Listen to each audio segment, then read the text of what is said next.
sehingga berangkat dia. Maka apabila demikian ianya orang mukmin, bunda ia. Jadi menurut pandangan Hasan, orang yang keturi pasti tindak. Berarti tanya orang yang cinta. Allah memang orang keturi.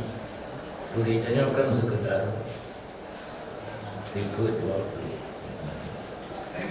Yang makrifah. Orang yang kedua tingkat makrifah juga pasti cinta. Orang yang keturi dunia pasti nangis dunia karena dunia ujung di binasa, dibinasakan. Orang mukmin halal sehingga dengan lemah pikiran-pikiran yang kalimah pikiran yang datanglah kerendahan karena sesuatu yang belum dicapai. Yang paling tinggi adalah makrifah Allah sehingga cinta kepada Allah dan makrifah dunia sehingga zahid pada dunia. Kun Abu Sulaiman antara ni